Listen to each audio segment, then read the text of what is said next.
नमस्कार, अस्सलाम वालेकुम, सत श्री अकाल, जय झूलेलाल। मैं हूं जी प्रेम अटलानी और आप देख रहे हैं हालात हाजरा का प्रोग्राम। हकीकत ये है, इब्तदा में आपसे दरख्वास्त है, चैनल ज़रूर सब्सक्राइब करें। नाजरीन, आजकल भारत के वज़ीर आज़म जनाब नरेंद्र मोदी फ्रांस गए हुए हैं। पेरिस में कल फ्रांस वालों ने अपना बेस्टिल डे सेलिब्रेट किया। बेस्टिल डे उनका ऐसे है जैसे हमारे यहाँ रिपब्लिकन डे होता है 26 जनवरी को, इसी तरह ये उनका डे है और हर साल मनाते हैं। वैसे किसी न किसी मेहमान को बुलाते हैं, लेकिन 2017 के बाद इन्होंने किसी को भी नहीं बुलाया था। 6 साल के वक्फे के बाद उन्होंने जो है गेस्ट ऑफ ऑनर या चीफ गेस्ट के तौर पर भारत के वज़ीर आज़म जनाब नरेंद्र मोदी को मदऊ किया था और उन्होंने वहां पर इस फंक्शन में अटेंडेंस दी। इस फंक्शन में परेड वगैरह हुई आर्मीज की, और ख़ास तौर पर हिंदुस्तान से भी एयरफोर्स का कंटिंजेंट गया था, आर्मी का गया था, पंजाब रेजिमेंट का था। उन्होंने भी परेड में हिस्सा लिया। और भारत के मतलब हकीकत में तो ओरिजिनली तो बने हुए फ्रांस के हैं राफेल हवाई जहाज़, उनको जो भारत के थे अभी हैं वो भारतीय पायलटों ने उड़ा के वो जो एयर परेड में उन्होंने हिस्सा लिया और बड़े जोश व खरोश से बेस्टिल डे सेलिब्रेशन मनाई गई। अच्छा, कल फिर फ्रांस के सदर जनाब इमैनुअल मैक्रोन ने एक ट्वीट किया। आजकल क्या है कि ये प्रेस रिलीज वगैरह की जगह पे जो छोटे छोटे जो कुछ बोलना होता है किसी भी लीडर को पूरी दुनिया में, तो वो ट्वीट कर देते हैं। तो उन्होंने एक ट्वीट किया और उसमें उन्होंने लिखा है, अ जायंट इन वर्ल्ड हिस्ट्री, ये मोदी के बारे में उन्होंने कहा है, ध्यान रहे, a giant in world history with a decisive role to play in the future, a strategic partner and a friend, unquote. खैर, ये उन्होंने अपने ट्वीट में कहा। इससे ज़्यादा और क्या इज्जत दें जनाब। फ्रांस का सदर भारत के वज़ीर आज़म को मुख्य मेहमान या मेहमान खुसूसी के तौर पर बुलाए अपने बेस्टिल डे परेड में, और फिर उनके लिए इतने बड़े बड़े अल्फाज में जो है जिक्र करे, ये हमारे लिए फख्र की बात है। अच्छा, फिर जनाब मोदी को फ्रांस का जो हाईएस्ट सिविलियन अवार्ड है वो दिया गया। जैसे ही हमारे पास भारत रत्न होता है, तो उनका ये है grand cross of legion of honour. ये उनका हाईएस्ट सिविलियन अवार्ड है और वो फ्रांस ने, जाहिर है उसकी तरफ से, फ्रांस के सदर इमैनुअल मैक्रोन ने भारत के वज़ीर आज़म जनाब नरेंद्र मोदी को दिया। और ये ख़ास तौर पर इसीलिए भी हम बताते हैं कि बहुत कम लोगों को उन्होंने ये दिया है।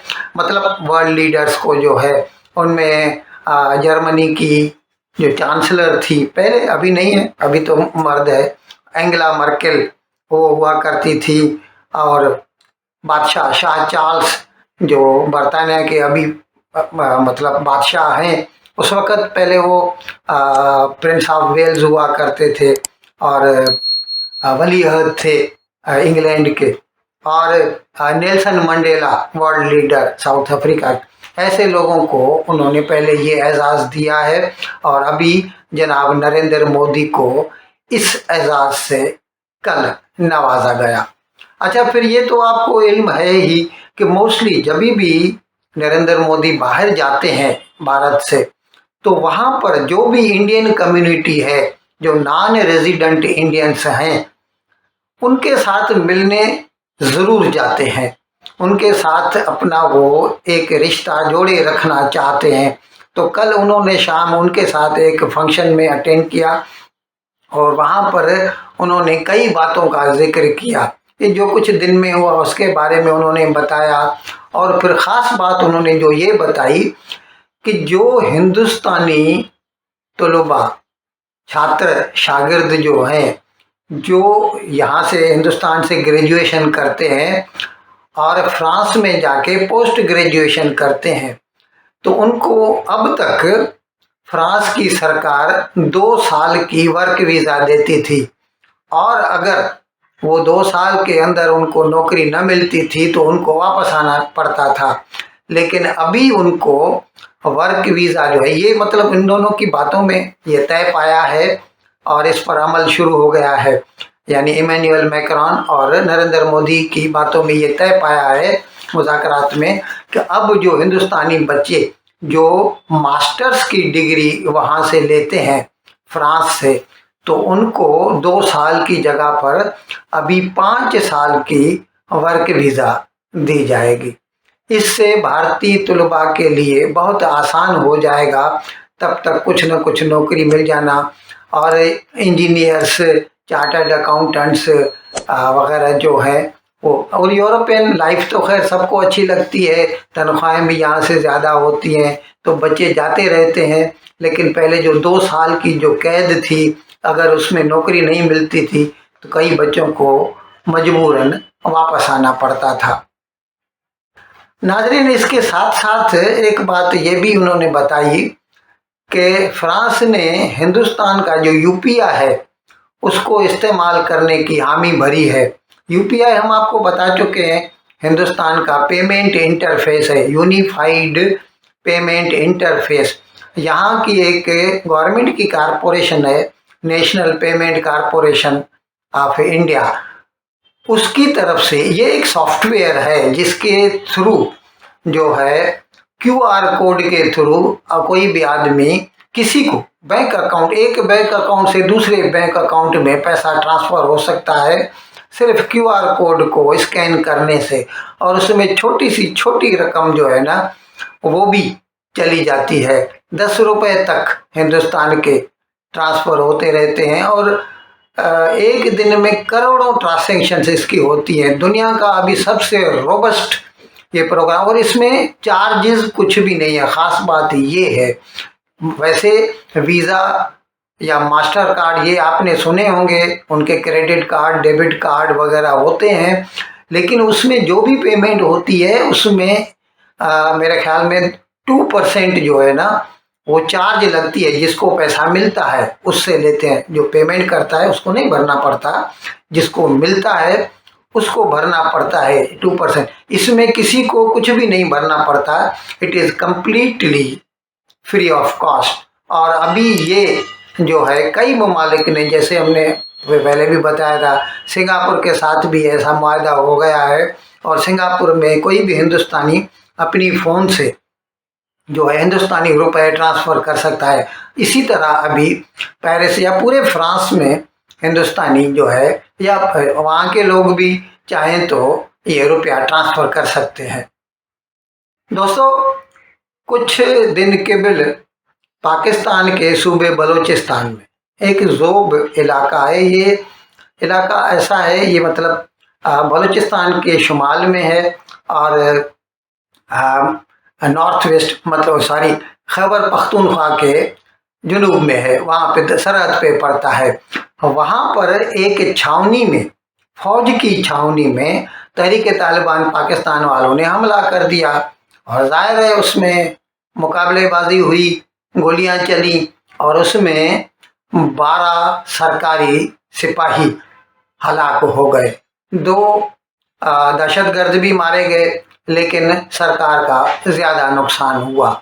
अब इसमें पूरे पाकिस्तान में गम और गुस्सा पाया जाता है, और इसका इजहार कल पाकिस्तान के chief of army staff general Asim Munir ने, वो कल कोयटा आए हुए थे, एक मीटिंग उन्होंने अटेंड की।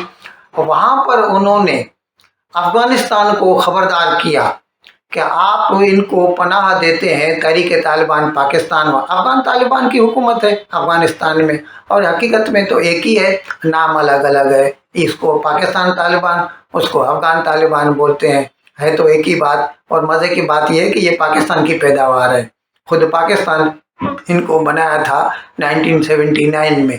खैर, तो कल जनरल आसिम मुनीर ने खबरदार किया अफ़गान तालिबान को कि आप इनको पनाह देना छोड़ दें, नहीं तो इसके संगीन नतायज बरामद होंगे।